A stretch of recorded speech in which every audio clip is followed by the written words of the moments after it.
a minute.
I'm not on the team. Thank you, everyone, for coming. I wish we had a chance to talk with every single person here in the room. And you clearly feel like you wish you could talk with everyone too. But we're here because we have a very special speaker. I'm Miriam Stark, and currently I'm the director for the Center for Southeast Asian Studies at the University of Hawaii. And it's my great pleasure to be part of the hosting team for Dr. Meredith Weiss, who's here from the University of Albany. I am not a political scientist, I'm an archaeologist, but even I know that Meredith is great. So I'm gonna actually pass the torch over to Dr. Ahito Kimura, who in fact does know the field, and just say that we wanna give a warm welcome to Meredith. All right, well, welcome everyone to this webinar, but really colloquium series. It's great to see everyone face to face and so many people that are here today. I was very excited when Miriam said that she was inviting a scholar from the mainland on Southeast Asian studies who is a political scientist who is our guest today. And so I was really thrilled when I heard that, and I know that we're working her pretty hard while she's here, meeting students, faculty, giving talks, and all those kinds of things.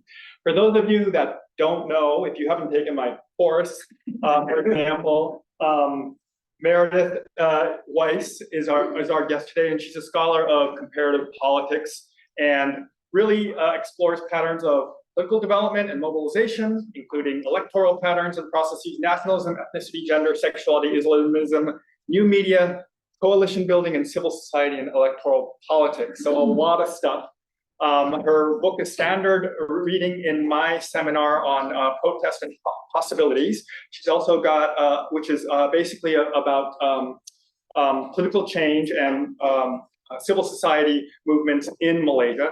And it's a classic text in my view, and also has a really nice comparative chapter with Indonesia as well. She's got a second book on student activism in Malaysia.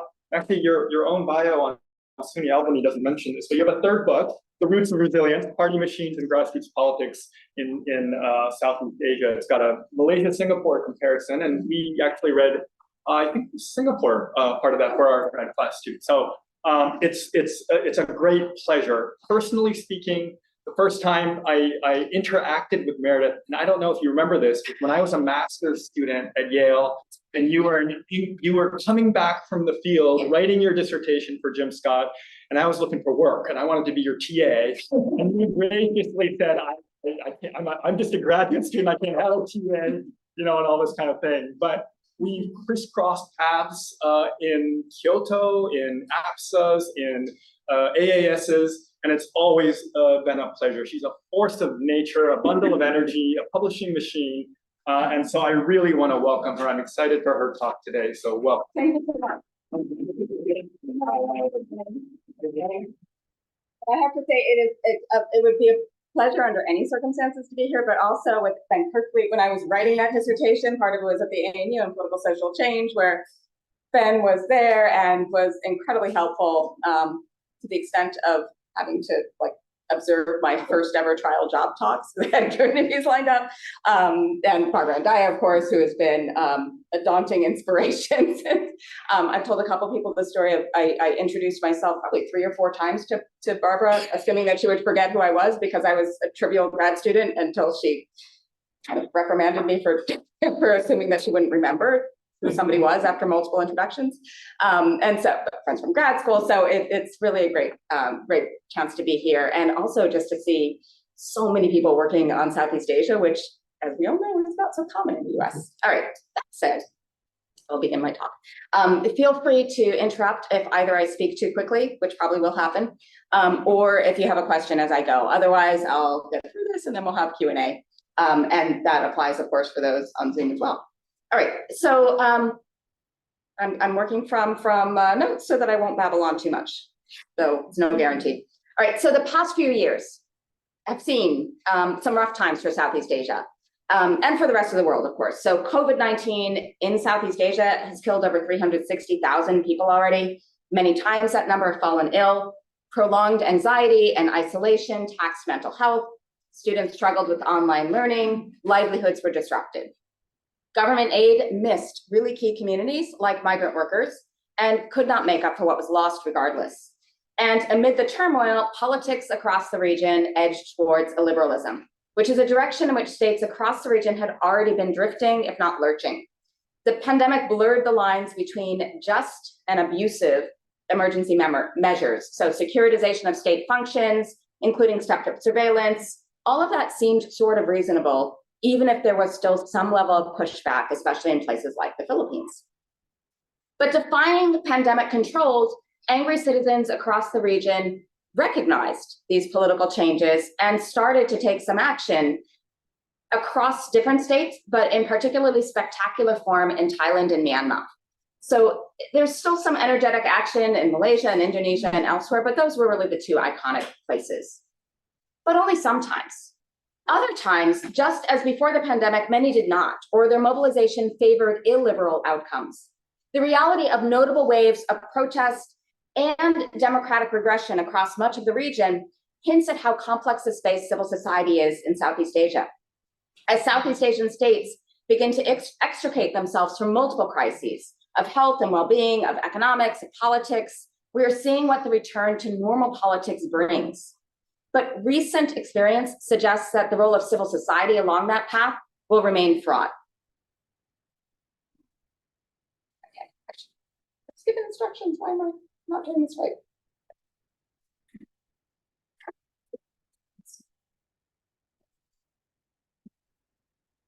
Okay, there it is.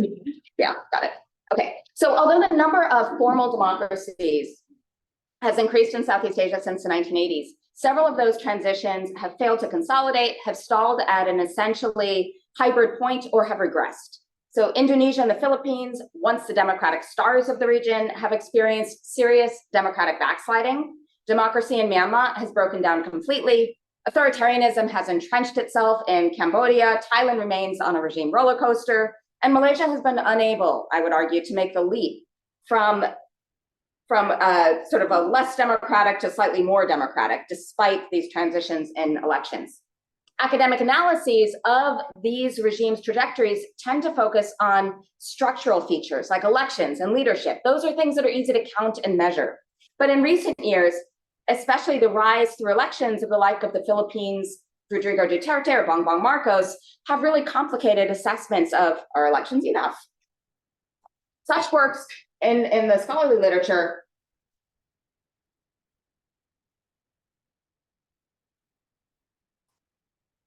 such works home in on, as I said, home in on the forces that, okay, great. Okay, so let me go back. Okay, great, thank you.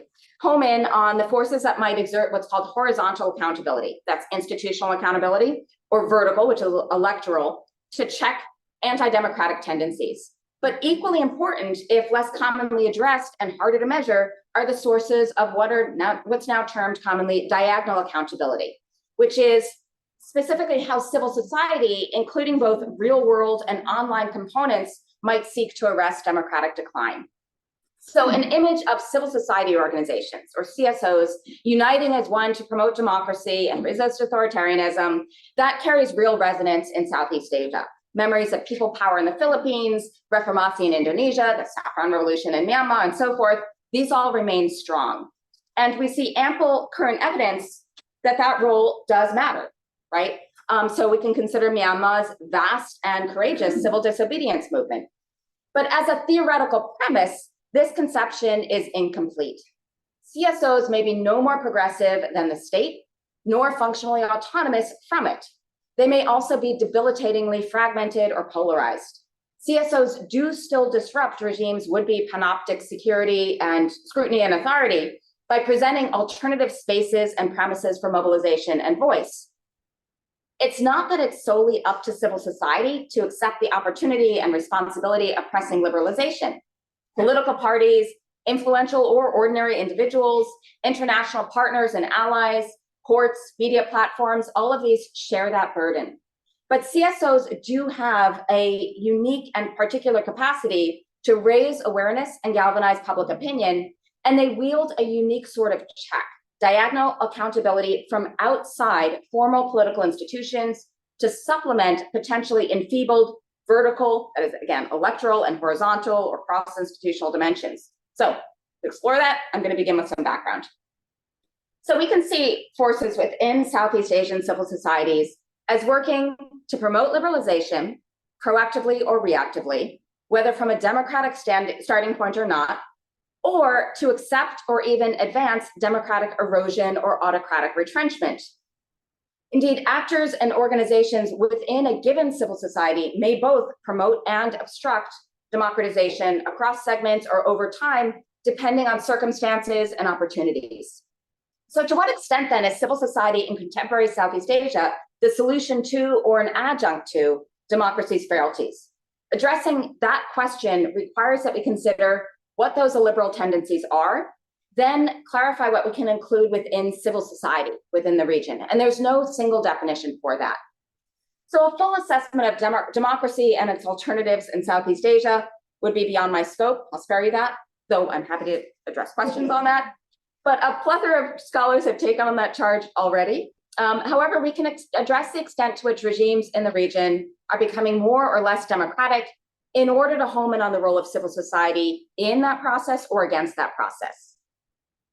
So just sort of a quick overview, the literature on democratic, sometimes called backsliding or regression or deconsolidation or autocratization or autocratic consolidation. We're not great with concepts in political science often. All of that has been proliferating since at least the 1990s, but it remains messy at best. The concept refers broadly to state-led debilitation or elimination of any of the political institutions that sustain an existing democracy. This is Nancy Bermeo's definition. And downplaying questions of agency, Croissant and Haynes argue that it entails substantial decline, how, we don't know, in the democratic quality of political institutions and processes in a given democracy. So the literature addresses two related processes: the erosion of democratic institutions and governance where they exist, or the decline of democratic attributes in authoritarian states. A useful rubric for this from Waldner and Lust is degradation in at least two dimensions from among competition, participation, and accountability. And when decline tips to all-out regime change, we refer to democratic breakdown instead of just erosion. So Myanmar is a distressingly excellent example, however incomplete the initial democratization. So do we see these processes at work in Southeast Asia now? Yes, we do. That conclusion is, I hope, not controversial, even if the concept of erosion, breakdown, all of that is often stretched. The case for erosion in progress is especially clear for the Philippines, Indonesia, and Thailand, countries with reasonably long histories of at least low-quality democracy. But while institutional decline is not new in any of them, the pandemic made it worse. As Marcus Meissner puts it, the dynamics of democratic decline prior to the pandemic are intrinsically linked to the effectiveness with which leaders tried to use the COVID-19 crisis to their political advantage. And they are certain to influence the character of democratic life in the post-pandemic order as well. So we do see evidence of democratic decline, however labeled, in Southeast Asia, starting before and accelerating during the pandemic. Before we can ask how civil society engaged with that process and how that effort has changed, we need a clear conceptualization of civil society. Political science has arguably done even worse with this one. So on face, the boundaries of civil society might seem fairly clear. We sort of know it when we see it. Some variation on the mantra of the sphere of associational life between family and state. Reality, though, is messier, especially in Southeast Asia. So do we include violent or uncivil groups, or those that accept state contracts, or those centered around a particular clan, or those that eschew anything more political than charitable services or recreation? So it helps to understand civil society, especially across the manifold regime types of Southeast Asia, in terms of space, rather than as a delimited set of ideologies, substantive foci, or organizations. Within this fairly capacious space are the gamut of social movements and activists. And here's a gratuitous plug for a recent book, Open Access, that delves into that range. We're very proud of the open access part. The potential tactical, I mean, the chapters are good too, but also open access. The potential tactical repertoire in question is vast. So street protests, often with highly performative dimensions, legal cases and policy advocacy, strikes, slowdowns, and other labor actions, often largely rhetorical solidarity campaigns and petitions, social media campaigns, color wars, and more. Civil society supports both self-organization and production of counter-discourses, or what Mutai Alakapa called famously neo-Tocquevillian or Gramscian aspects, and it accommodates elements or ideas that are more or less threatening to states or to other CSOs, civil society organizations. Nor does civil society experience regulation and repression evenly across or even within polities. Equally important, it makes sense to understand the informal politics of civil society as still intrinsically political. It's about participation, contestation, and power. Recognizing its character suggests what we can and can't rightly expect of or from civil society, including in such domains as safeguarding democracy. The pandemic seems to have heightened rather than muted some of the contradictions in civil society. Economic stakes have sharpened, especially as the ability to mix, or the unavoidability of mixing with those from outside one's usual silos, was so sharply suppressed, even as dissatisfaction with states tipped upwards. So much literature, even today, notice Singaporeans are really happy. Other shots are much. That's the least surprising part of this table. Much literature, even today, presumes that the middle class is the bedrock of both civil society and support for democracy, and sees those two phenomena as intrinsically intertwined. The theoretical presumption of that link was sufficiently strong that much early work, and much work still, on civil society in Southeast Asia just puzzles through why the middle class in this region seems not to follow that plot. So the middle class, at least in Southeast Asia, while growing, is hardly an inherent source of challenge to a decreasingly democratic state. But is this still where we locate the crux of civil society? The growing middle classes are in the picture. But part of the challenge now in defining a class basis for this domain is how complex it's become, particularly with the expansion of virtual space on the one hand, and the stark relevance of one's structural position within the middle classes, which range from a salaried professional segment able to work from anywhere, to hourly employees in regulated public-facing positions, to financially insecure gig economy workers who still qualify as middle class. Those segments have distinct interests. Even before the pandemic, as Gary Rodin details, later stage capitalism had encouraged class fragments to seek out more supportive categories and fostered what he terms assorted anti-liberal and anti-democratic civil society mobilizations in Southeast Asia. Among those Rodin cites, Thai royalist yellow shirts, ethno-religious movements in Indonesia, Myanmar, and Malaysia, and support for Duterte's brutal war on drugs in the Philippines. The strains of the past few years have surely exacerbated these trends. Nor is class the only potentially fractious identity within and among CSOs. CSOs are themselves institutions, they're places of employment, they're concerned for the day-to-day management of projects, crisscrossed by personal networks that inevitably shape alliance possibilities, and navigating often unreliable funding and other resources that complicate long-term planning toward a strategic vision. They confront their own dimensions of representation and axes of privilege that may well spark internal divisions and angst within organizations. CSOs vary immensely on all dimensions: size, focus, ideology, repertoires, understandings of how politics works. Some are better at worse at evading the regime's would-be panoptic scrutiny. Some are keen to recruit, or at least to win support for their own frames or narratives. Their goals may require finding access points into and seeking to work with or within the state.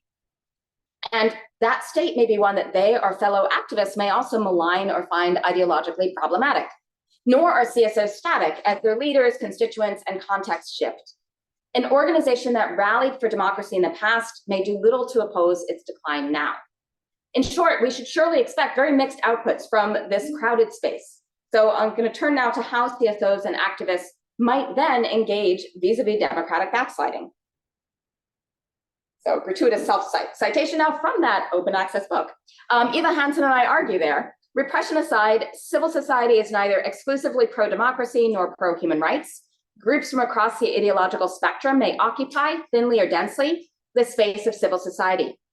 To understand any CSOs or movement's implications for democracy, we need to grasp what ideas and motivations drive its efforts, its participants' worldviews and ideology, where it fits among the power relations in civil society, its connection with political parties, and how such connections translate into influence on formal politics. So in other words, some CSOs seek democratization or to hold the state accountable to a liberal or progressive standard. Others thrive under or support authoritarian state leadership and ideas. And yet others prefer to focus primarily on ostensibly apolitical welfare or service provision.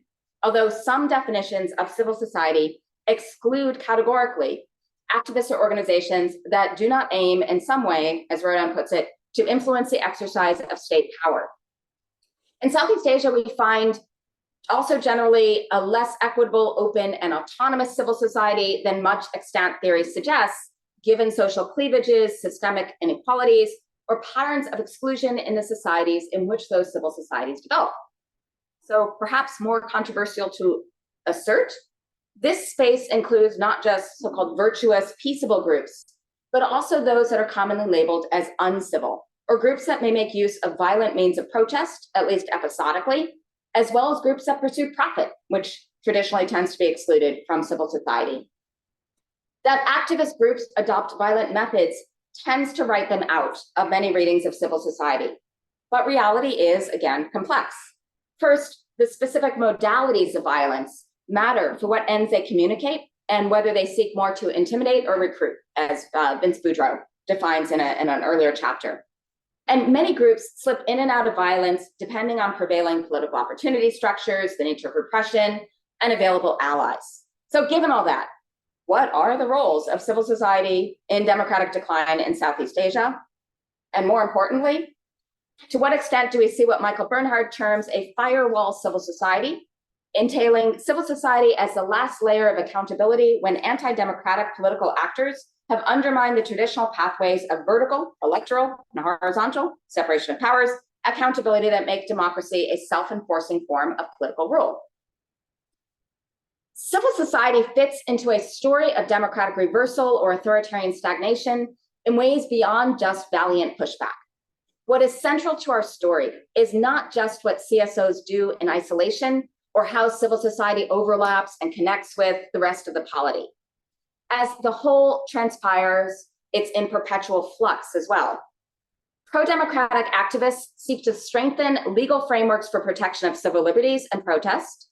Anti-democratic elites may seek instead to remake those institutions and rules to preclude mobilization or challenge. New tensions seed new alignments among organizations or new efforts to write other groups out of the collective we. Regimes may promote alternative vehicles to the organic versions in civil society, so state-sponsored Islamist organizations to counter grassroots dakwah groups that sprouted in Malaysia in the 1970s and 80s, for instance. Or they may essay to infiltrate or co-opt organizations on the ground, such as Cambodian trade unions. And all sides seek to maintain their stature. For instance, states for whom repression might erode their legitimacy, or activists who need to demonstrate ties with the grassroots or targeted constituencies to sustain theirs. A quick glance at the segment of civil society that best illustrates that fungibility clarifies how mutable everything about this space is. For about a quarter century now, online space has been an intrinsic part of civil society. That salience has spanned the virtual protest in its own right as a supplement or facilitator to real-world mobilization, and has changed how state actors push back to preempt or contain resistance.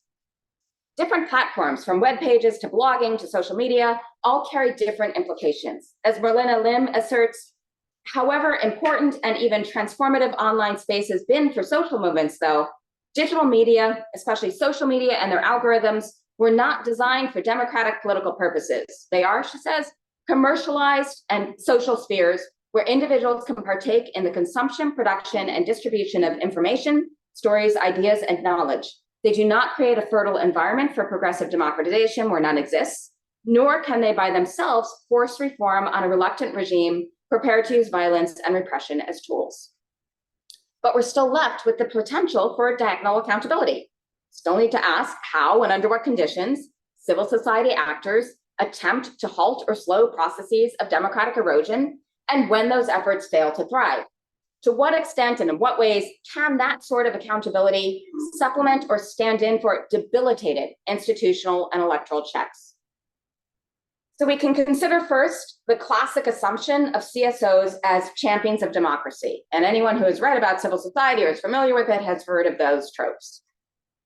Indeed, we do see CSOs and activists staging important interventions, both proactively to promote democracy and reactively to counter backsliding. Even in those cases, though, the record is more complex than a summary happy narrative suggests. That nuanced record sheds light on why we cannot expect unambiguously or uniformly pro-democracy efforts later, should those regimes retreat, as they have in fact done, from their democratic high points. CSOs have a long history of proactive engagement against authoritarianism. For instance, the Reformasi movements of the 1990s in Indonesia and Malaysia, only one of those succeeded. And as Andreas Uffen describes, the CSOs that engage in such efforts often have no clear political agenda or change substantially over time. They frequently consist of factions with different objectives. CSOs with ambiguous or hostile stances toward democracy often mobilize against politicians they perceive as liberal reformers.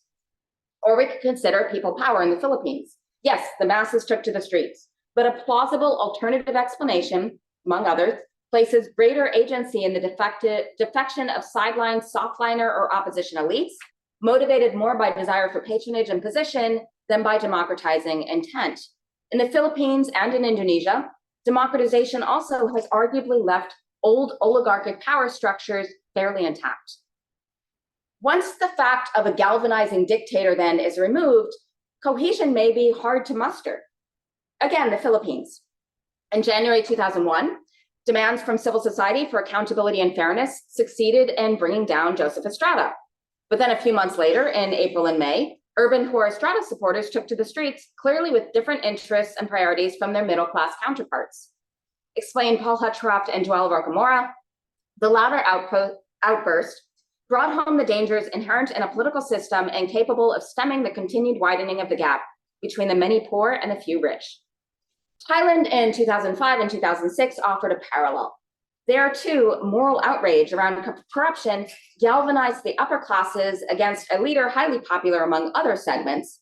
And in either place, the target was a democratically elected leader, not an autocrat. laments Mark Thompson, in both Philippines and Thailand, mass-based urban campaigns against authoritarianism degenerated into an assault on democracy. The urban bourgeoisie's provisional support for liberalism hinged on business interests, whereas the urban poor, unsuccessful in securing agrarian or other reform, found appeal in populism. So we'll return to that pattern in a bit.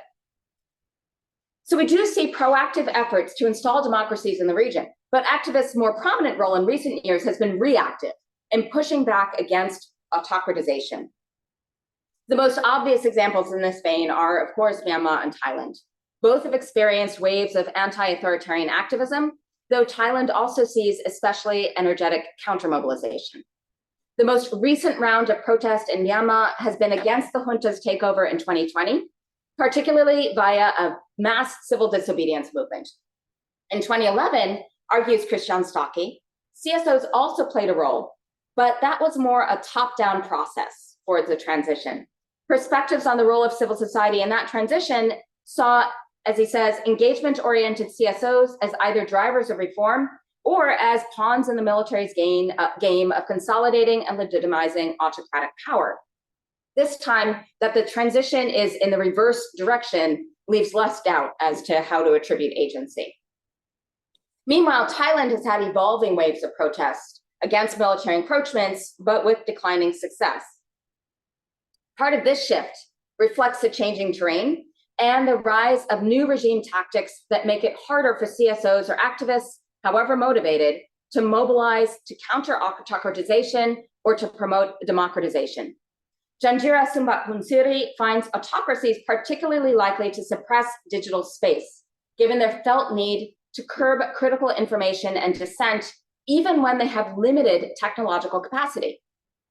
This digital repression, surveillance, content restriction, deployment of cyber laws and other laws, manipulating information via cyber troopers or trolls, internet shutdowns, that's become much more targeted over time, resulting in lower audience costs or pushback. Janjira finds that the Thai government built up its technical, bureaucratic, and legal apparatus for digital suppression starting in 2006. Increased surveillance since then, increasingly guided by AI, content monitoring and URL blocking in cooperation with internet service providers, cyber trooper-led information operations against dissidents or in favor of the regime, and using surveillance data to inform lawsuits against dissidents have all helped to infirm pro-democratic mobilization. It's increased the risk. And some of that has been in collaboration with royalist groups at the grassroots. Indeed, that relationship warrants more attention. Democratic regression in Southeast Asia has hardly been a wholly top-down process. In some countries, certainly, Cambodia, Myanmar, we can make a strong case for coercive authoritarian consolidation pushed from above without regard for or need for agreement on the ground. But the flagship cases of democratic decline in the region today, Indonesia, Philippines, Thailand, their support from below has been intrinsic to the process. Scholars have long acknowledged the lack of a necessary connection with democracy or democratization and civil society. Civil society and democracy, they are intertwined, but they're not necessarily symbiotically so. Gary Rodin reminds us, if we define away all forces and values hostile to democracy, even where they act in a constitutional and nonviolent manner, we limit our capacity to comprehend some of the most significant political associations and ideologies engaged in struggles to reshape and or defend existing state power relationships in contemporary Southeast Asia and elsewhere. We might approach this non-democratic or anti-democratic face of civil society in terms of either active mobilization against democracy or simply failing to resist its decline. Thailand exemplifies the first such approach, active mobilization against democracy, including a specifically violent turn. Responding partly to recently returned Prime Minister Thaksin Shinawatre's repression of civil society, the pro-coup and pro-monarchy People's Alliance for Democracy, or Yellow Shirts, mobilized in 2006, then grew even more violent after the 2007 elections. The United Front for Democracy Against Dictatorship, or Red Shirts, mobilized in response and took up arms after initial repression by the armed forces in 2009. At issue were and are foundational premises of different interests and opinion about whom state policy should favor, what the guiding premises of the state should be, and who governs best. But this turn to violence, not against the state, but against fellow citizens, is relatively new. The ambiguity other cases present reinforces the challenge of two pat readings of who supports and opposes democracy. So here we might turn to Indonesia.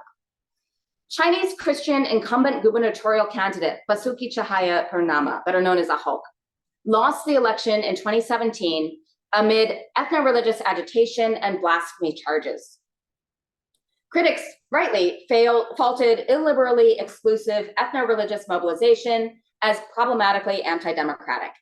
Accounts contrasted aggressive anti-Ahok street demonstrations associated with the vigilantist Front Pembeli Islam, the Islamic Defenders Front, with the Teman Ahok, the Friends of Ahok, which peacefully mobilized to collect over 1 million signatures in Ahok's defense. But Rita Padawangi offers a countervailing perspective that centers on Ahok's agency for agenda for in his sorry, I just lost my place in my notes. Agenda for flood mitigation and urban development in Jakarta. Space and class come to the forefront in Rita's description. So they shape distinctly different interests and preferences. Ahok executed a record number of forced evictions during his 3 years as governor. Most of those evicted were Muslim, all came from lower working class neighborhoods. An urban poor CSO coalition asked all candidates for governor to sign a no eviction pledge. Only Anies Baswedan, the eventual winner, did. Padawangi thus puts a more democratic spin on Ahok's defeat without completely absolving the Islamist discourse of this alternate explanation.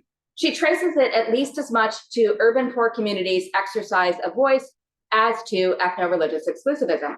As she concludes, while race and religion presented an appealing vantage point from which to assess the political role of civil society, these factors offered only a partial understanding and one that perpetuates social polarization.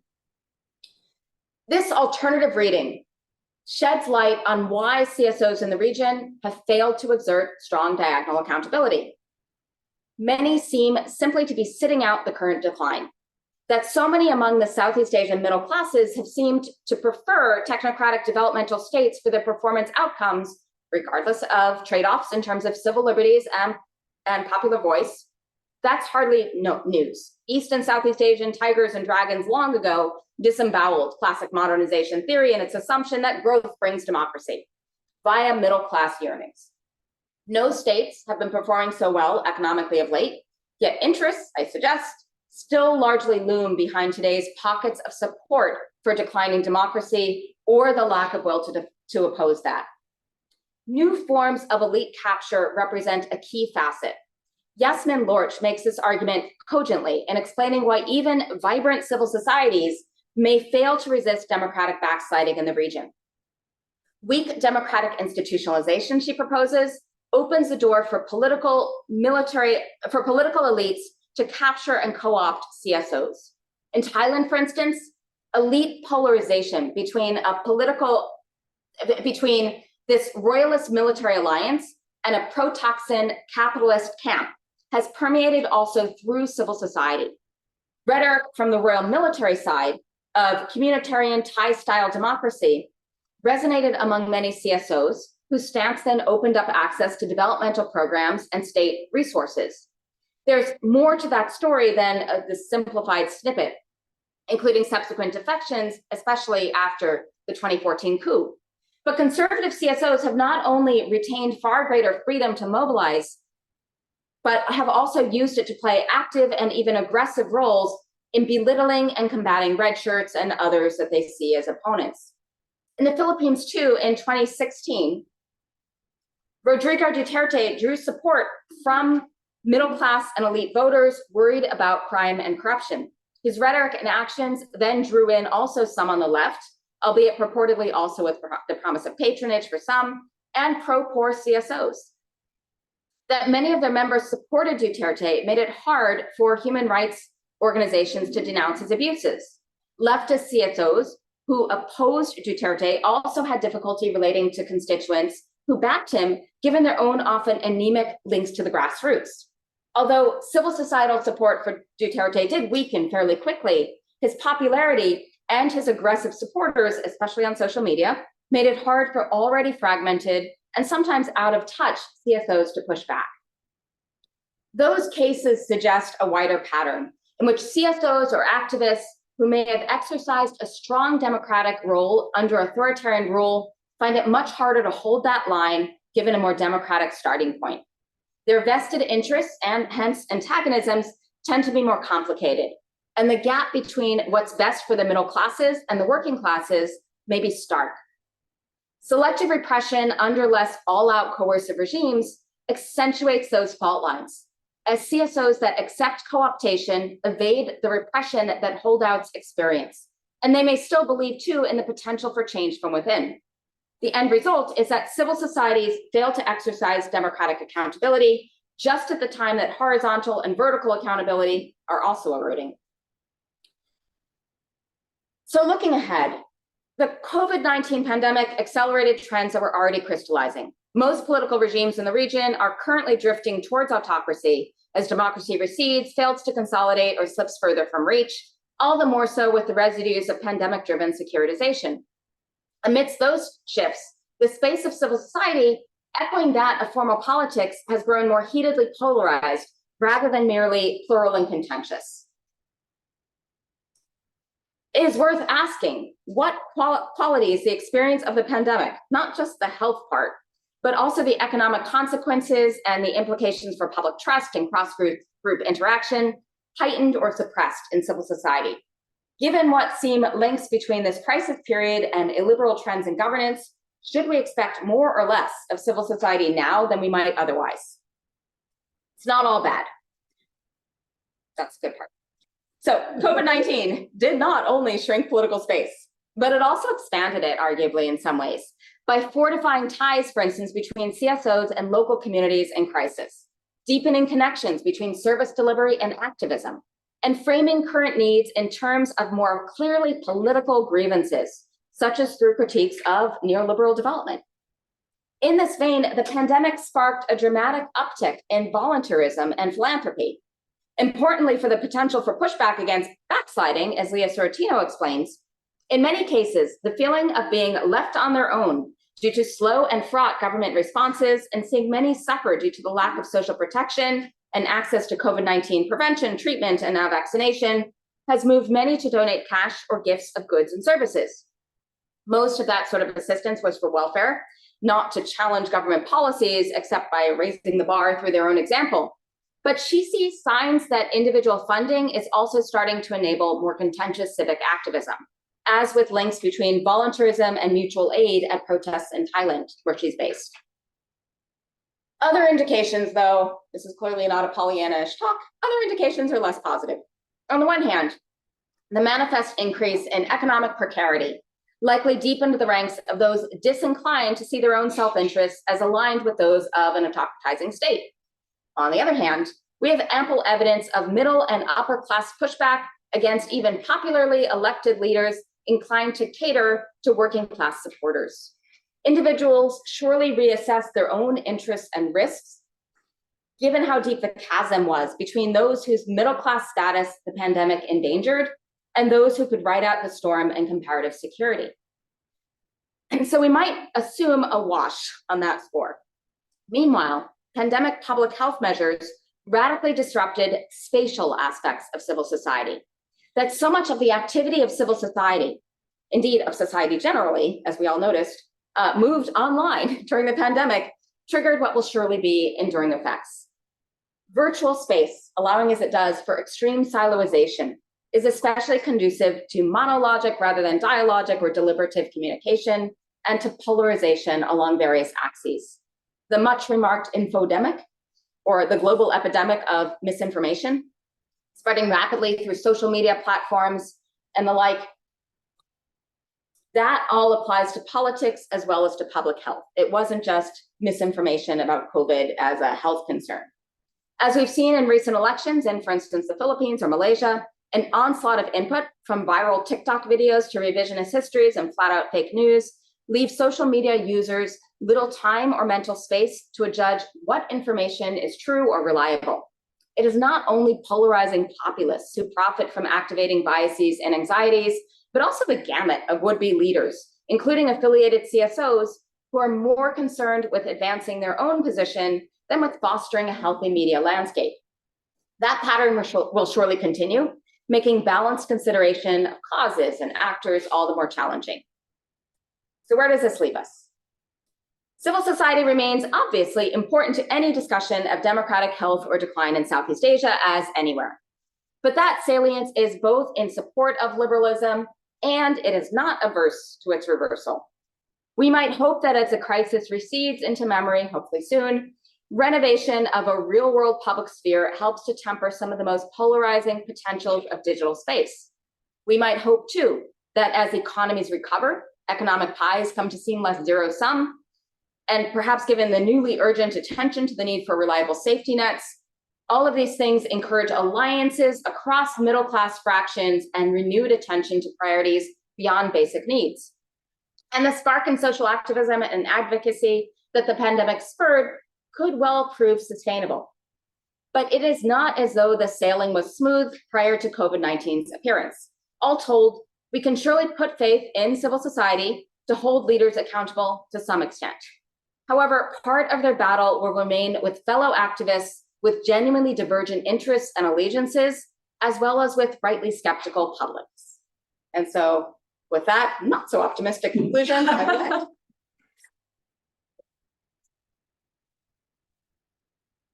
Thank you, Meredith. So I think at this stage, we're gonna sit down. I really appreciated, I think, what was a comprehensive and sobering presentation. Comprehensive because it was just impressive in terms of the breadth of all the countries and experiences in Southeast Asia, and sobering, obviously, because we see both, levels of optimism, but also the real downsides of society undermined, passive, and/or actively engaging in democratization, those kinds of things. I'm going to open things up. I have questions on my own, but I'm going to open things up both in the room. You can sort of raise your hand and I can start to take names down. Or also someone's going to tell me if we have any questions in the chat online for any visitors we have on Zoom. So I'd love to open it up for any questions for Meredith. feel free to push back also. Yeah. As soon as I say that, then their hands, yeah.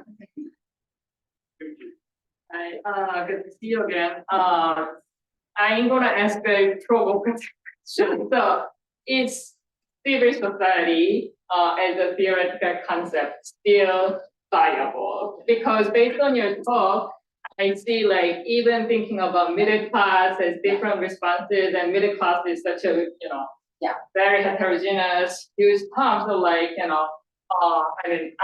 an expert on South Korea, so looking at like South Korean case, like even within middle class, depending on whether you have like home or not, like their attitude, positions to politics are very contrasting, and also we see a lot of bridges in terms of generations, gender, etc. So like civil society like includes all these different social groups. So I'm wondering, like at the end of the day, is it really like helpful concept to understand democracy? So it's a great question, and it's not a hugely useful concept. So I've shifted over the years from thinking, I'm actually normally proponent of civil society. I think it's a good thing, and you wouldn't know that from this talk.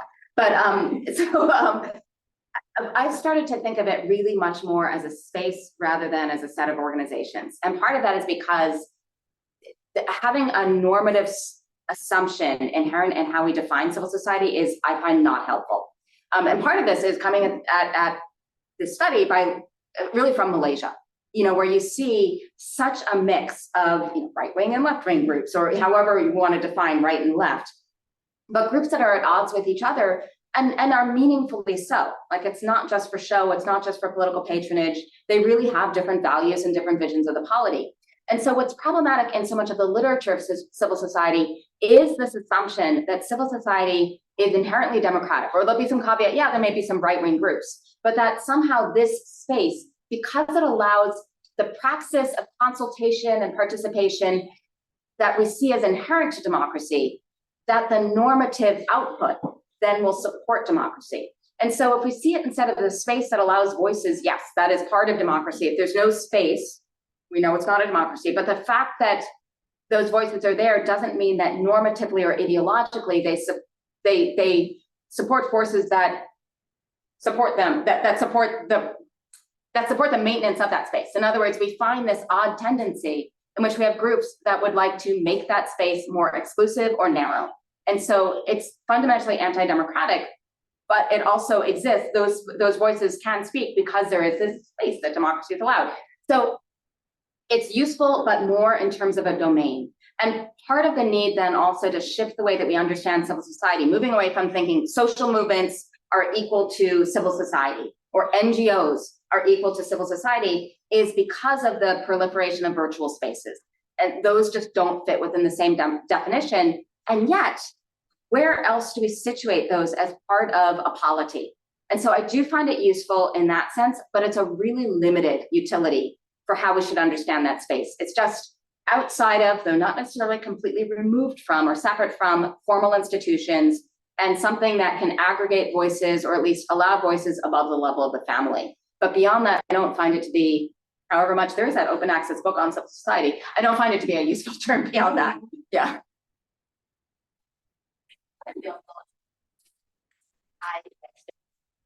Democratically elected candidate or Yeah. largely.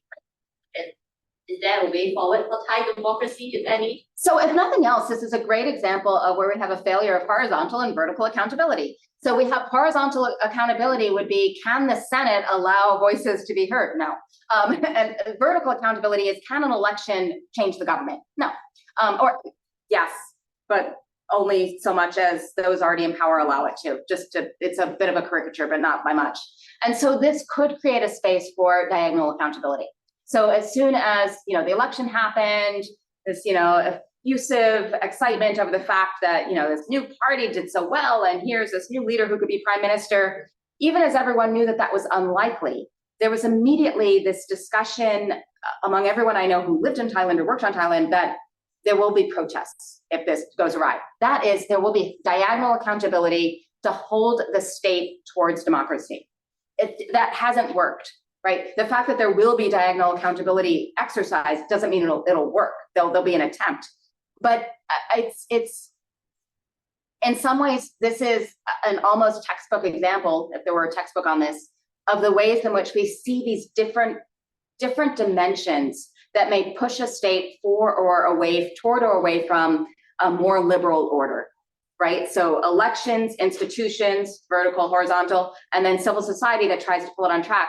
None of these things operates independently, and none can really call the script entirely. So yes, it could be that there could be a coup again. That would be a weird version of horizontal accountability pulling towards authoritarianism. But then there would be civil societal pushback. In other words, that's not without repercussions, right? And so coup leaders hope that there'll be voluntary compliance. They hope that they don't have to go out and shoot, but in Thailand that has happened, right? And so all of those things work in tandem, but not necessarily pulling in the same direction. And in Thailand, we see just the confluence of forces and then elite accommodation that sort of changes the script.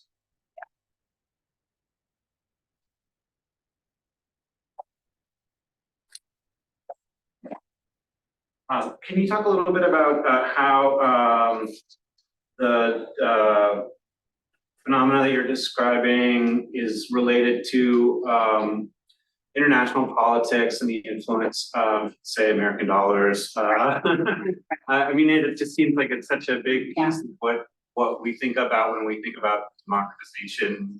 Yeah. So I don't focus a lot on international politics, but I'm aware that it's there, and I try to pay it some attention. And I should do more. I'm a political scientist. I'm supposed to be allergic to that. But I will say, so one way of looking at this is there's an argument. There's a scholar in the UK, Cambodian, I'm just forgetting his name, who's been writing about, for instance, the influence of Chinese investment in Cambodia specifically as basically countering a more progressive civil societal possibility, as saying that, this is investment that specifically undermines civil society, encourages activists who would otherwise perhaps be pushing against the state to seek out access points. And so I don't know enough about Cambodia, but I see Miriam nodding, so maybe it's correct. But I think trying to eradicate the dollar. I mean, that proposal has been made to get rid of the dollar as. Yeah, but so, some of the parallel that he's drawing is between an assumption of the democratic strings that, human rights, conditionality and things like that tied to investment. The US has not pushed aggressively. It's been pretty accommodating of less liberal leaders when the US chooses to be. So it's not so stark as that, but I do think there is a strong argument to make for, do you take the risk of pushing back where it's in a place like Cambodia, it's a very high risk, or do you accept the chance for instance, a government contract or funding through Chinese state influence or Chinese investment that allows you to accomplish something, right? It's a form of cooptation. You may be able to provide, disability support services or something else, but without the possibility of political pushback. In other words, do you accept political disempowerment in exchange for access? Activists in Singapore, for instance, have faced that same dilemma for decades. Do you join within the state? Do you allow yourself to be co-opted by the PAP in hopes of affecting change from within? Or do you continue to push from outside to maintain that ideological purity, but without the same concrete benefits? And some of that depends on what the cause is and whether it can be pursued from within. But American dollars can play a big part of this, and not just American, global North, we'll say. And so this happens in different ways. So one concrete manifestation is as soon as there's some indication of a turn towards democracy, which can just be an election or a popular leader or something, all the funders rush in. So I was watching this in Malaysia in 2018, there's a change of government, not democratization, a change of government. And all the foundations were there. All the bilateral aid was there. They're all stepping over each other. The UNDP came in, set up a governance unit to try to coordinate among the funders of, okay, who's gonna send the MPs on a study tour here? Who's gonna send their staff on a study tour there? Most of it's study tours because they have no idea what to do while they're there. It's just, we've got money. The NGOs are flooded with funds. No one NGO wants to take them because then it looks like they're too rich to need funding, even though everybody knows this funding is there for a year, maybe two, and then it'll all go away. They don't have the capacity to spend it. It's just this sort of this rush. There are these indicators that sort of tip off, flip the switch, and the funding comes in. And that itself shifts agendas and may shift the focus, for instance, more towards electoral outcomes. Let's try to push for an electoral change in exchange for X. The question of agenda setting has long been tied to who will fund what. So I remember back when I was doing my PhD dissertation, so, in the late 90s, meeting some, sort of state linked, because that's how it was, for all activists in Cambodia who were working on HIV awareness campaigns and were frustrated by the fact that they had to produce all the materials in Khmer and in English because the funders had to be able to read them and the funders couldn't be bothered to learn the language. And that this was just not a productive use of money. Obviously, but so those sorts of considerations have always been there and have whittled away at capacity in different ways, or have encouraged a professionalization of expertise to make a sort of profession in which you learn dominant languages in order to become an activist. So I think it's just a really complex story of how the inflows of funding affect agendas, affect who presents themselves as an activist and in what ways, who feels entitled to or able to access funding. And then of course, also just the ebbs and flows of where do you go to find that sort of support? It creates a possibility for, ASEAN-wide activism, we're ASEAN to be more active, around those human rights issues that ASEAN states, small, but there are some that they can agree upon, for instance, because having a countervailing but consistent source of funding could actually be a useful thing. So much of it does revolve around funding, especially when you think about the risks involved and just the simple cost, like even running a website or being able to do some research or reach out to publics or get outside cities. There are costs involved, and that's part of where the funding comes in.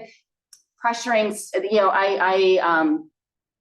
I've focused in some other ways on this isn't so much the funding, but rather the, sort of attempts often by the US, not just by the US, but we tend to be loudest about it at agenda setting on things like, let's say, LGBT rights, which tends to undercut and delegitimate domestic organizations because it makes X issue, usually feminism or gay rights, but there are all sorts of other things, makes it a Western thing. And so it suggests that this isn't something that comes from those countries, but that they're just parroting a US agenda. So when Hillary Clinton spoke in Beijing, if people are old enough to remember that, I am, that was, it was good in some ways. It was also deeply problematic for feminist activists in places like Southeast Asia. So that's not just the funding part, it's also the who's claiming the discourse or claiming the agenda. I was going to make a similar point about the funding that you can really delegitimize, Yeah, and then meet the backlash, right? Yeah. And those kinds of things. Yeah, in fact, I've just recently, this Mansfield Foundation policy thing, if any of you are familiar with that, in Tokyo and the summer, and we met with the US Embassy staff, and they were so proudly talking up Rahm Emanuel's, claiming Pride Month and how great this was, and I was just thinking, oh, good. And then, I, of course, being perverse, had to ask, did Japanese LGBT groups support this? And well, they actually didn't seem really happy with it. Of course not. You're totally undercutting you're making this an American agenda. So, and then they looked at me blankly, and I'm not very diplomatic. Might have come up, but at any rate, no. So some of that is funding. Some of it is the discourse that is perhaps because of a past record of conditionality tied to the implicit premise of funding. Adopt LGBT rights, Vietnam have gay marriage, and maybe the US will invest, right? And so it's, forget the other human rights, we're focused on that one right now. And so that sort of agenda comes with pinkwashing, brainwashing, name your rights discourse. Clearly, I do think about US role, but maybe not in a necessarily theoretically engaged way, but more just, how this, it's really problematic, in other words. I'll stop there. Good. Yeah. Oh, good. Oh, yeah. All right.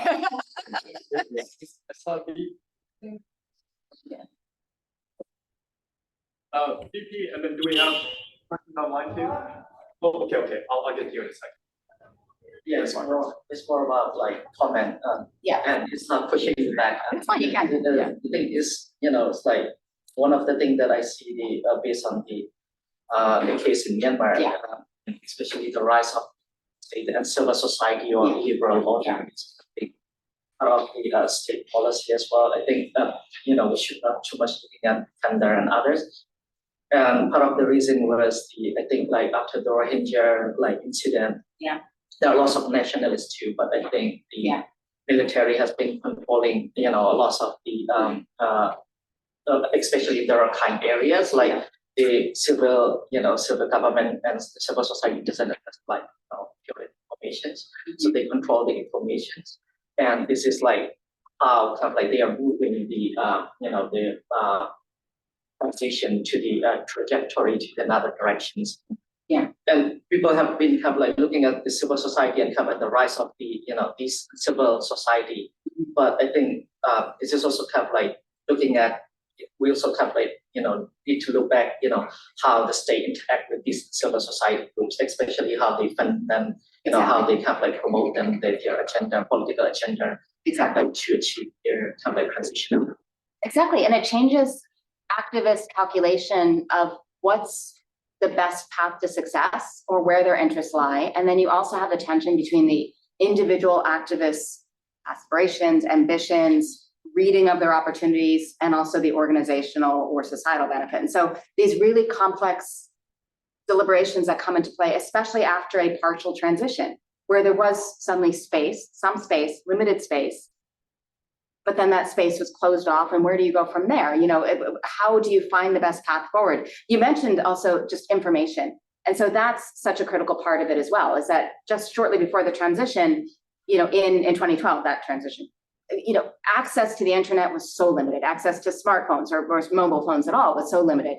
Because you have then this opening up of information flows, of ways of really finding out information, spreading information.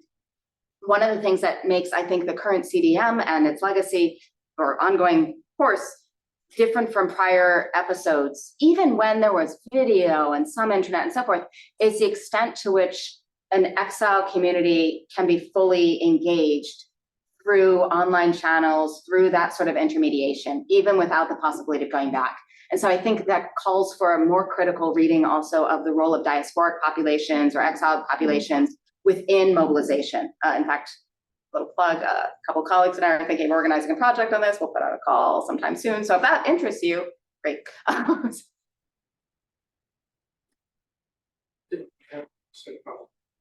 Okay, from the chat and then here. Should I pull it up on here? You want to just read it out Yeah. loud? They should be able to ask direct. Oh, okay. If Okay, they great. unmute. Do we have a question online? Hi there. Hi, Charles Ham here. I couldn't find my question. However, thank you. My question disappeared on the chat, but thank you for your extensive presentation. I'm sitting here in Jakarta. I live in Jakarta, Indonesia for the past 30 years. And I'm a PhD student in University of Hawaii, Department of Urban and Regional Planning. Thank you for your extensive presentation that you talk. I've been working CSO community for many years. But your presentation talk about the urban issues with CSO and political involvement. My question is, how do you see the rural and remote communities involvement with democracy stage, because they are even farther down the line in opportunity and power and access to democratic stage, as we see that people in remote and rural area are even much more difficult to participate and to be consulted on the process of democracy. Thank you. Yeah, no, this is a great question as well, and it gets to some extent to this initial question about, is civil society a useful concept?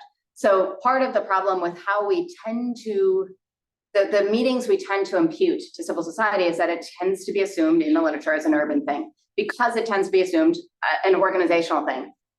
That's itself problematic. So to say that rural communities, for instance, may not be part of civil society or engaged, sets aside a couple of phenomena. One is that you may have highly organized civil life, which one might call civil society, especially in a place like Indonesia, where so many rural areas people are in NU or Muhammadiyah or other organizations.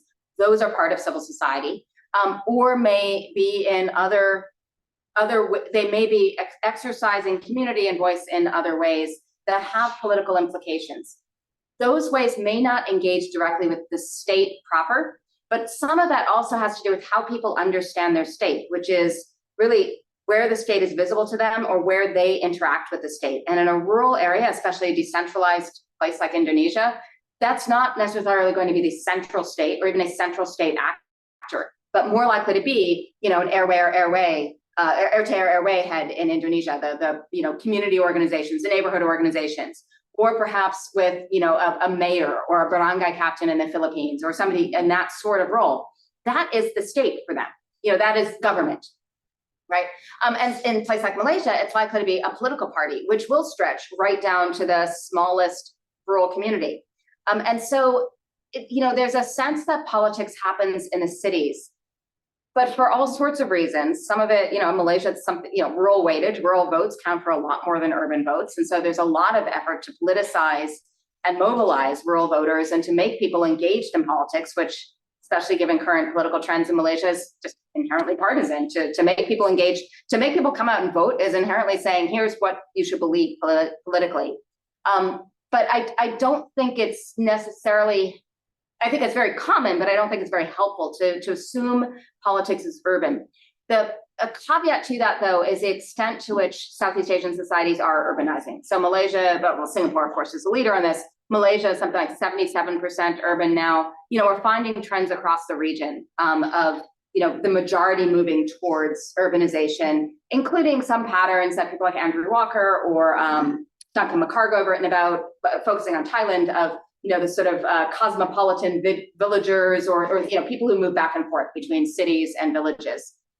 But all of those phenomena, as well as internal and external migration, make it empirically really difficult to separate out the lived experience of those in remote rural areas and the lived experience of those in urban areas.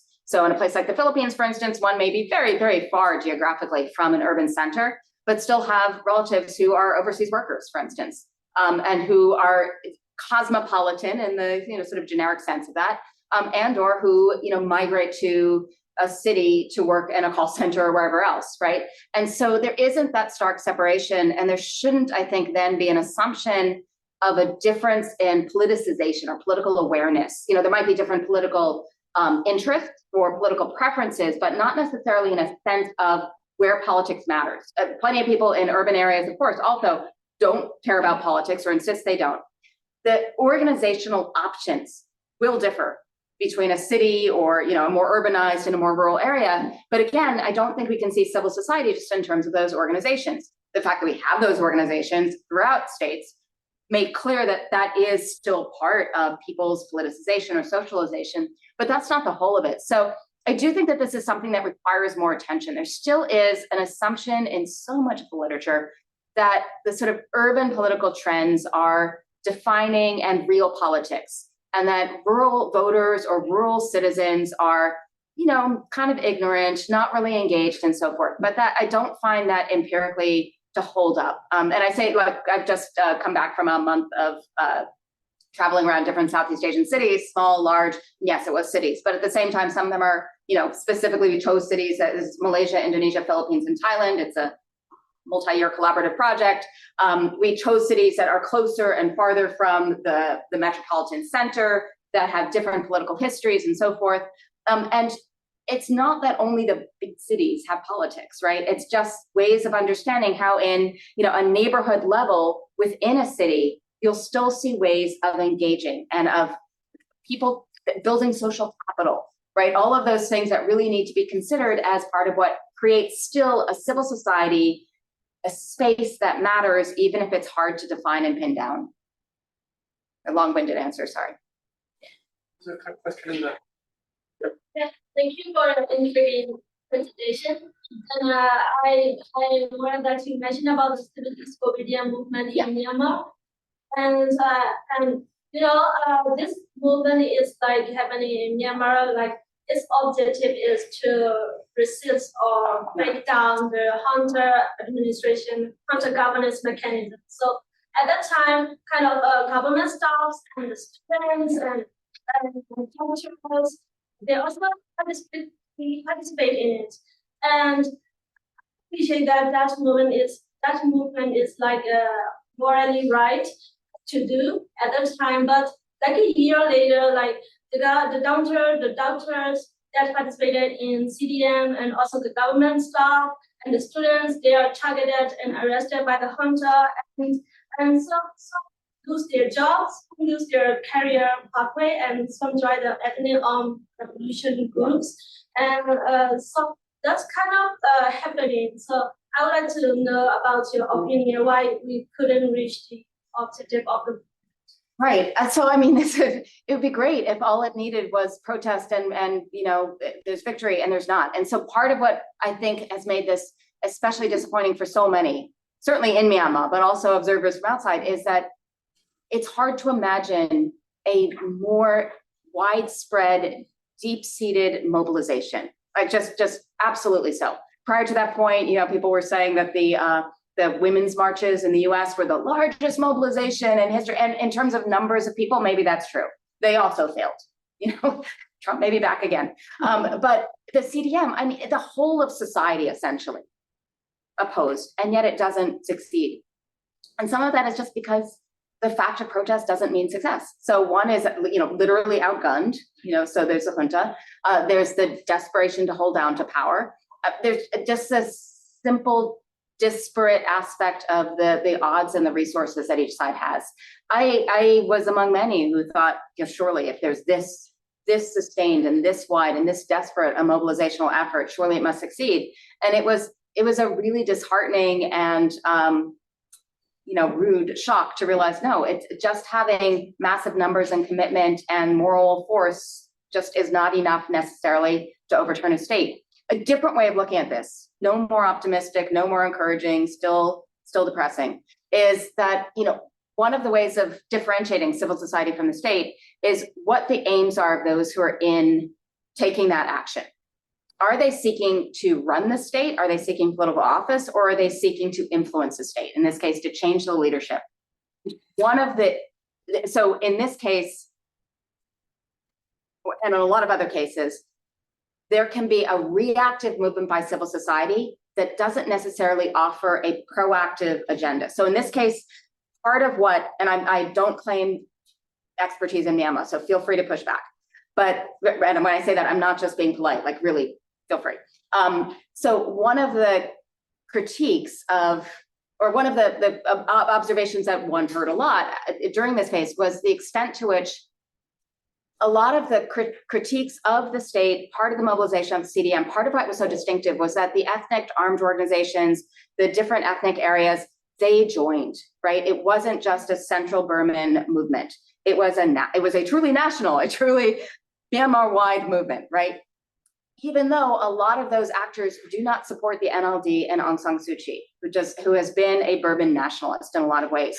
And so the state, the alternate state that the CDM, many within it offered, was a return to government of what is now the NUG, right? Which is a Burman nationalist, Aung San Suu Kyi-led, NLD-led government, right? That's not itself a solution. That wouldn't resolve the grievances of large portions of the population. There isn't that easy solution. That doesn't itself explain why the junta was not obliged to give up power. I was wondering at the time if this had not been during the pandemic, if more, if the world had been able to mobilize, maybe there would have been a different outcome, but I don't think so.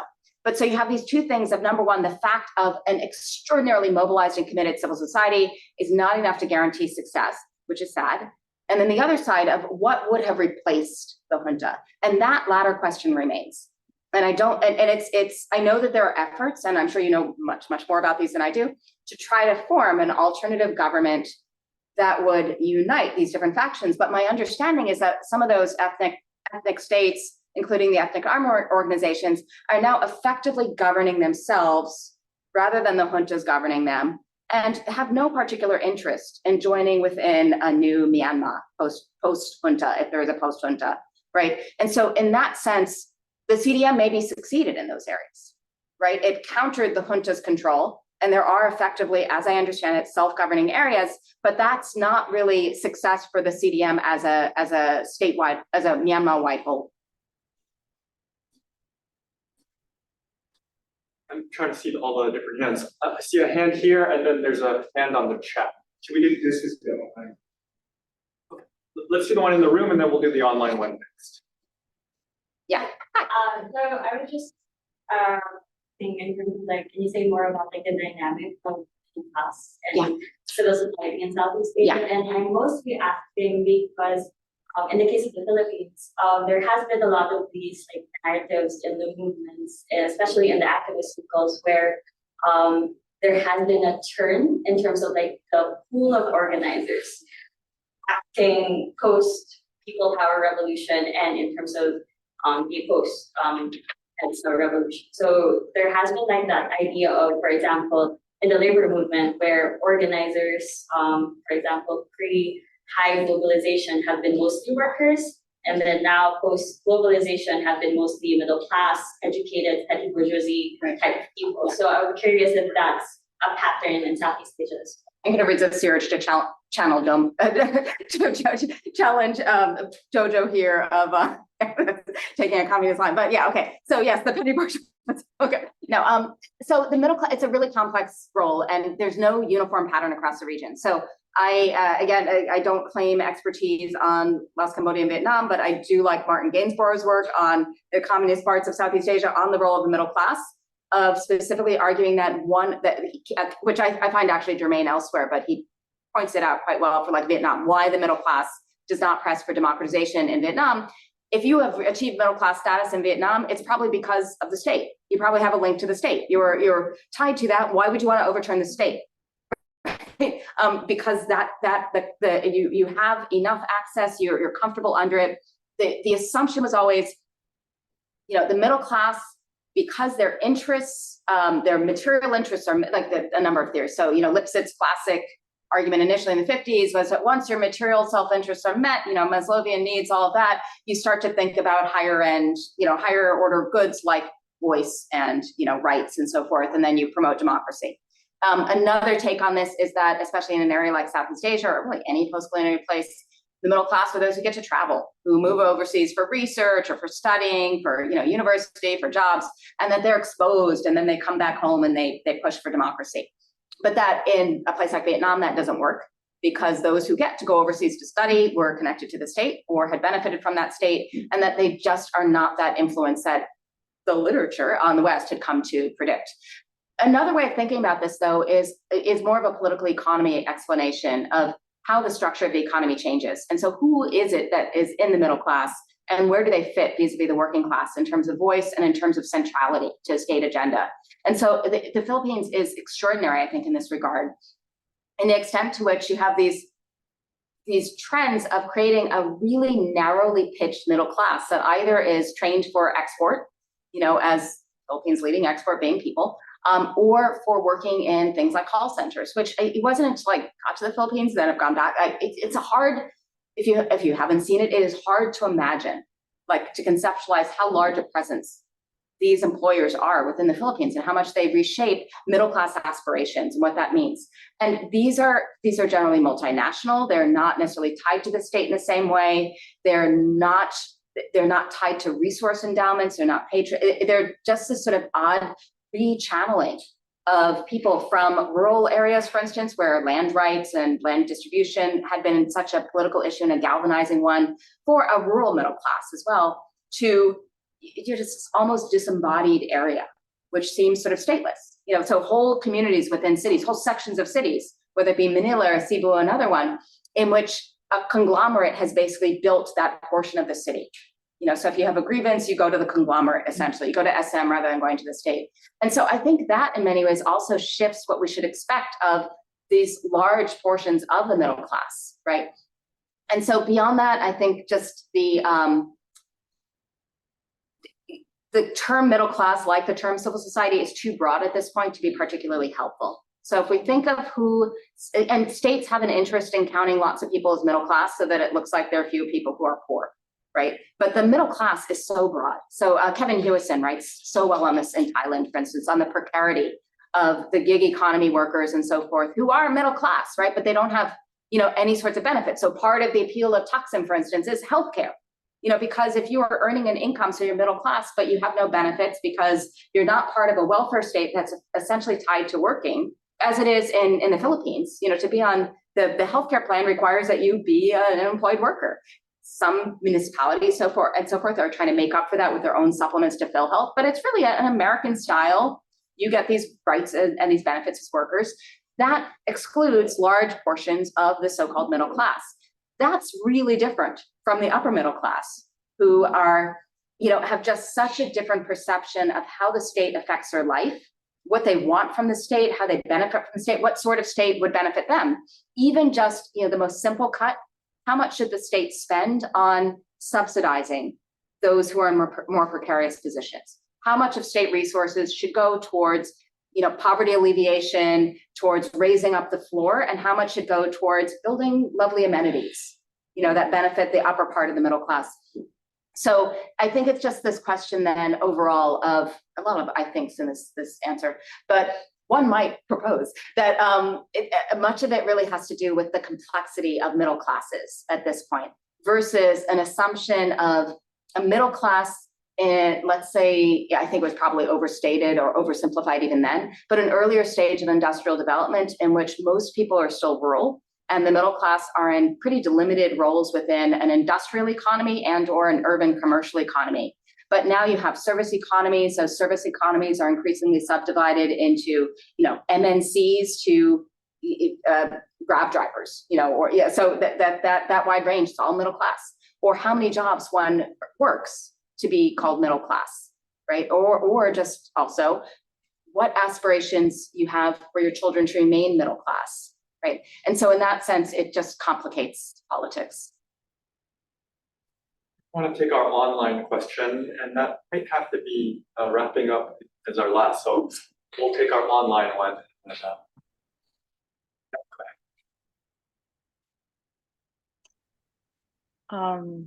Sorry, hold on. Hi. My name is Clarice. I'm kind of starstruck to like kind of be able to talk to Dr. Meredith Weiss because yes, I've read all the readings and Dr. Kumara's Not at all. But yeah, I'm zooming in from Madison, and it's so great that you are in Hawaii, and that's amazing. So my question, I work more at the issues of digital politics in Southeast Asia. I focus mostly on Indonesia, but hoping to kind of work more comparatively. And in terms of digital repression, when we think of digital repression, there is actually this idea of mastery that governments need to take on. There is kind of a requirement for governments to have the digital know-how to actually impose repression, right? And if you look at Southeast Asia as a region, perhaps the most capable government is probably Singapore, where I'm from. I mean, because they have POFMA, there is that level of sophistication. And I think in the other kind of democracies that you consider backsliding, you see that there is, my sense is that there is still opportunity for what Charles Tilly calls tactical innovations, for people to actually find the loopholes in government repression to actually push forth their pro-democracy agendas. And so kind of moving forward, how do you see the role of digital media and also AI kind of coming to the fore? It seems to me like, with the fact is, when we talk about the materiality of digital media, right, and social media, there is that undeniable role of global North and global South. For example, if you think about how Google, Facebook is so heavily invested in the region, right, there is kind of like it's kind of empowering. It's capitalist, but it's also economically powering for the different classes in the region.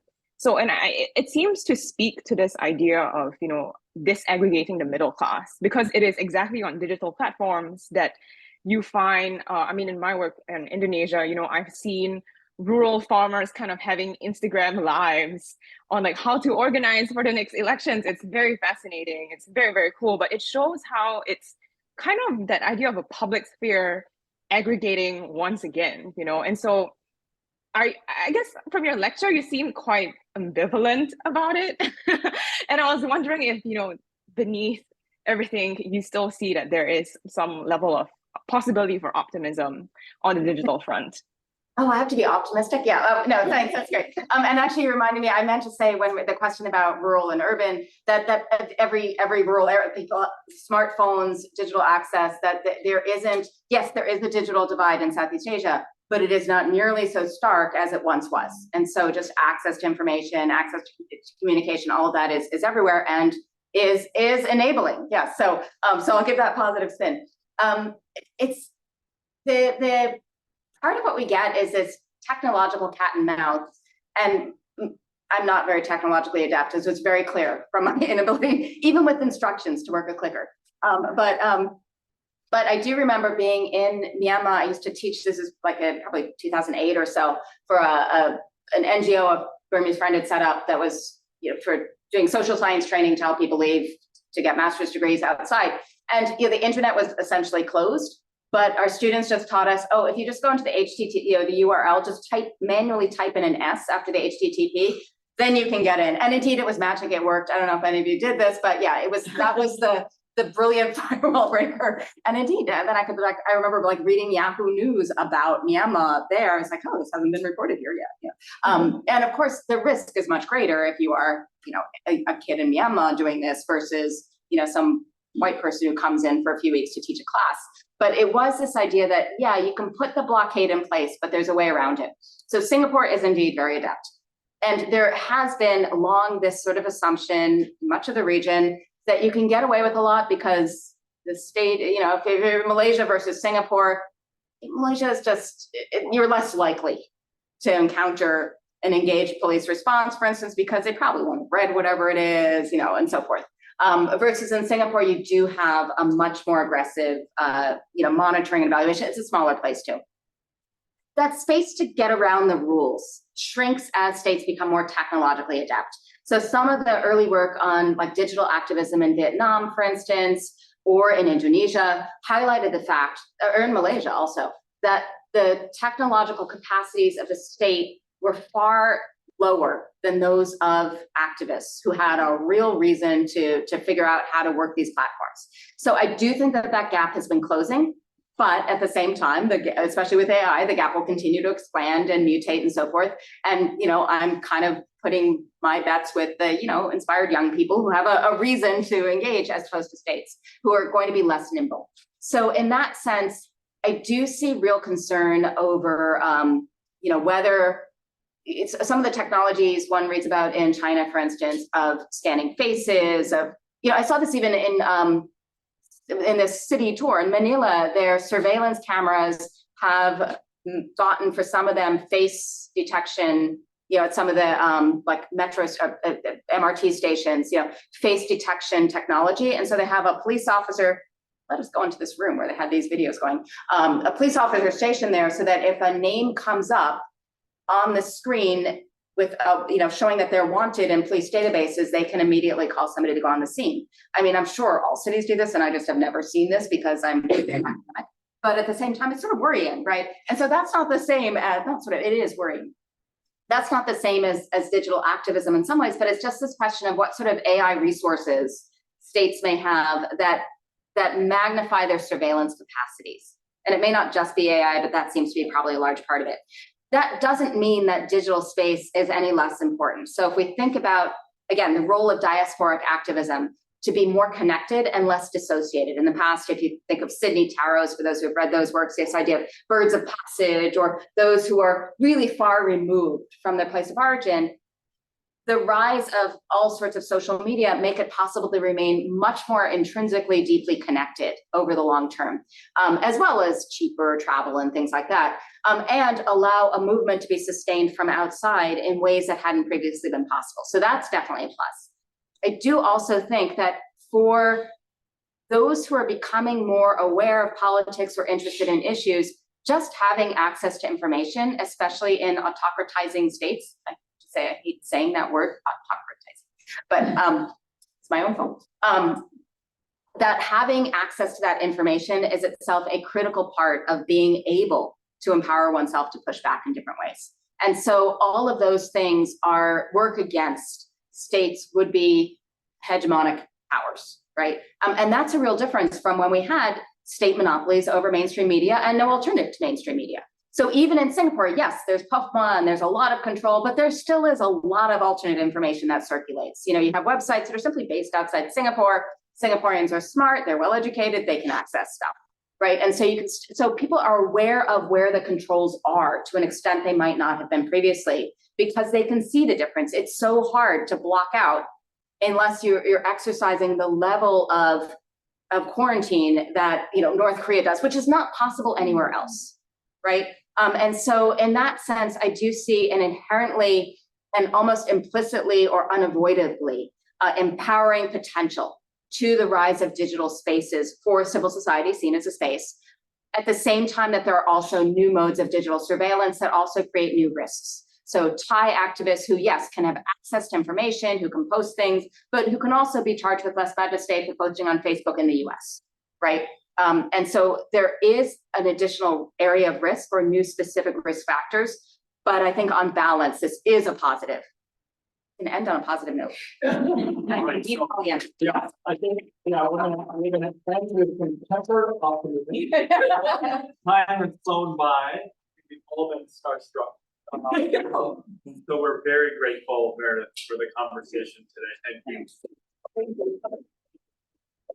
If I could just jump in and say thank you again for those of you who are here. Could you please complete a survey for our Center for Southeast Asian Studies events?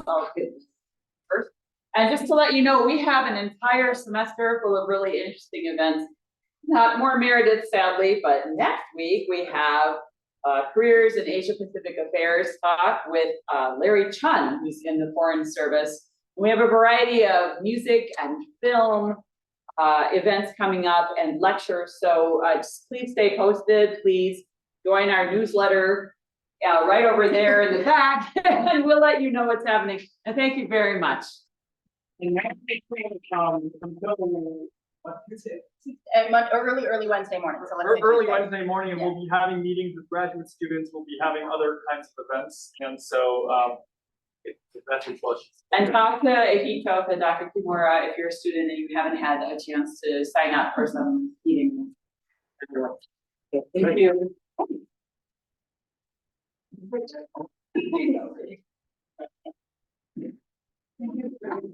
I'll let you take that. Yeah, that's better. See you at 6. Yes, yes, yes. See you at 6.